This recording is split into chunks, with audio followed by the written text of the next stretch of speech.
Dimulai dari wudhu. Yang pokok dalam wudhu itu ada 4. Sisanya sunnah.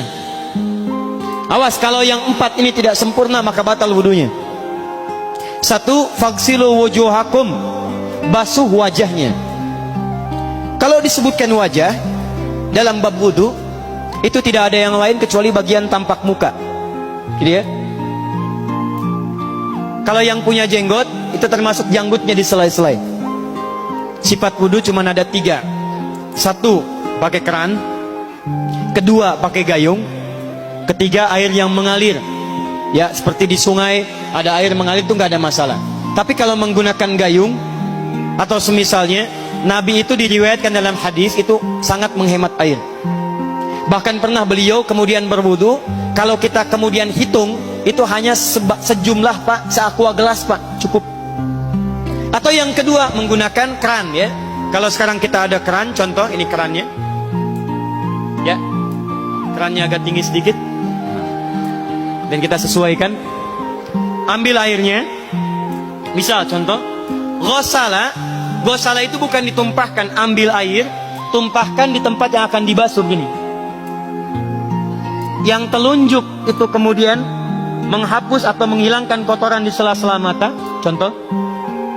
Yang jempol menghilangkan kotoran di sela-sela telinga bagian belakang di sini.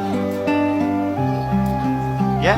Kalau misalnya saya mulai ambil airnya, kemudian saya tumpahkan di sini, yang telunjuk membersihkan di jari-jari di sini, di sela-sela mata.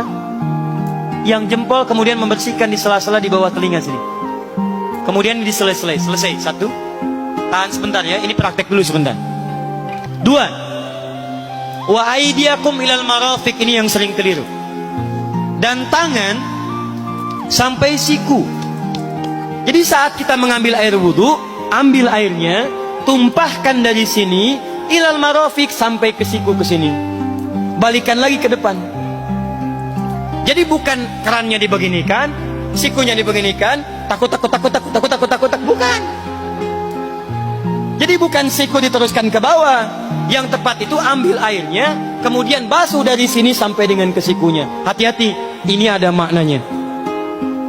Dan jika benar di hadis Muslim, jika orang wudunya benar seperti ini, maka bersamaan dengan jatuhnya air wudu itu, jatuh pula dosa-dosa dan kotoran yang melekat pada anggota tubuhnya.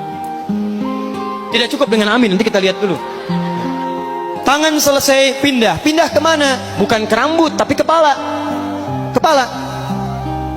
Jadi dalam bab wudu yang diusap bukan rambutnya, kepalanya.